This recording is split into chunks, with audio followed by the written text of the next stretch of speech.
Hey everyone, Olivia here. Pastor Ryan is on sabbatical, so I'll be re-releasing some of our most listened to episodes from the Reflections podcast. Today's episode originally aired in August of 2024. It marked our 50th episode.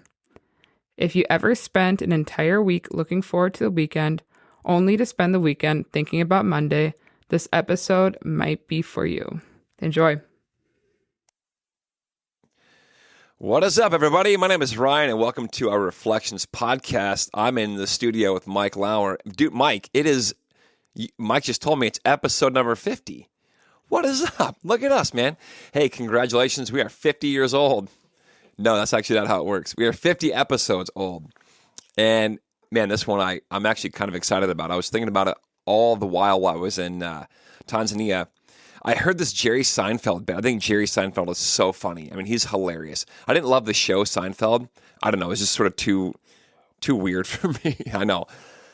But I think Seinfeld himself is hilarious. But he's got this bit where he says nobody wants to be anywhere. He says, like, look, this is his bit. He says, the good thing about going out is that when you're out, you don't have to be out that long. And so you eventually get this feeling when you're out, like with friends or whatever, like, hey, I got to be getting back. I got to get out of here. I got to get back.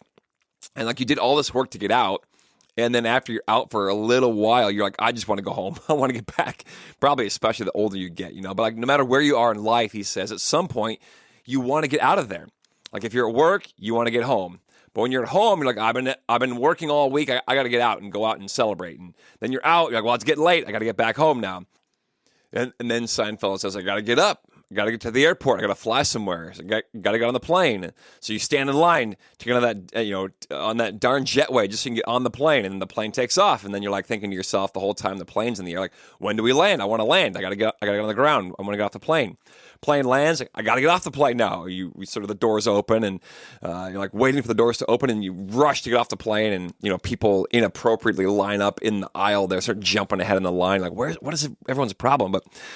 But anyway, then he says, like, look, nobody wants to be anywhere. Nobody likes anything is his line, which is hilarious to me. And he says, we're cranky and irritable and we're dealing with it all by constantly changing locations. Like, I got to get here, got to get there. And then when we're there, I don't want to be there anymore. I want to go over there. I got to get home. I got to get here.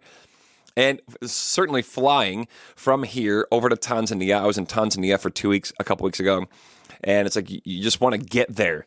And then when you're there, you want to get to the next destination. We had a ton of travel time. We flew from here to New York to Nairobi to Dar es Salaam. Then we drove from Dar es Salaam to Iringa, drove from Iringa to finally Njombe. And it took us like 3 or 4 days of travel. And I just want to get there. But it's crazy. Like, this is so true. I thought he was like spot on. We always want to be somewhere else and get through whatever it is that we're doing to get to the next thing. Only when we get there, like, we want to be somewhere else. And he's right. Nobody wants to be anywhere. And nobody likes anything, is what he said. So it raises the question, why do we constantly want to be wishing, or why do we constantly wish we were somewhere else? Like, why are we so discontent with the present moment or wherever we are at the time? Like, why can we never just be content or present or here? We're always wanting to get through this thing, to get to somewhere else and be somewhere else. And again, only to get there to then want to be somewhere else after that. And it reminds me of one of my favorite stories in the Bible when Moses is, he's up on this mountain and he comes across this bush. And the text says he sees the bush and he notices that the bush is burning, like it's on fire, but it's not being consumed.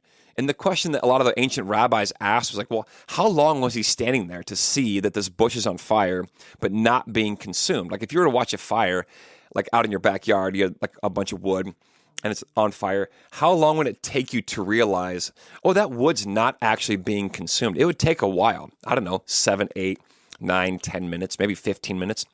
And so, like, apparently Moses didn't have a ton going on. He's just staring at this fire. This bush is on fire, not being consumed. And the rabbis say this. They say that the miracle is not that God talks to him in the bush or that the bush is on fire but not being consumed. Rather, the miracle that was that Moses was present enough and didn't rush through the moment to get somewhere else, but that he's present enough to notice God in the bush. In other words, the miracle was that he had the attention span that was long enough to notice this thing. It's incredible. And I think it's an incredible story, not just today because we're so inundated with technology and our attention spans are incredibly short with TikTok and Instagram videos and Facebook Reels and these kinds of things. That's certainly true. But just our incessant desire to be somewhere else. And now we have the capacity with jet travel and car and, everything's quick. We have the capacity to be anywhere. And we want to be anywhere but where we are. So here's my question today. What would it look like for you to just be present? No matter the circumstances, wherever you are, just to be there. If you're on a plane, flying to wherever, just be there and try to, however you can, enjoy the moment or at least be content in the moment and look, as it were, for burning bushes all around you. What are the things we're missing by rushing through each moment and rushing past the people in our midst as we're rushing on to the next moment? And also, I think the question in my mind too is what are we really running from? Why can't we be present? What are we really looking for in the next moment? And why can't we find it in this moment? And what's going on inside of us that's just so discontented and unsettled? And what would it look like today to just slow down and be present no matter where we are and to stop rushing because perhaps we're missing these burning bushes all around us? All right. That's it. That's all I've got. So notice the bushes today, the burning bushes. Slow down and be present. All right. Love you guys. Peace. Hey, if you enjoy this show, I'd love to have you share it with some friends. And don't forget, you are always welcome to join us in person at Central in Elk River at 8:30, which is our liturgical gathering, or at 10 o'clock, our modern gathering. Or you can check us out online at clcelkriver.org. Peace.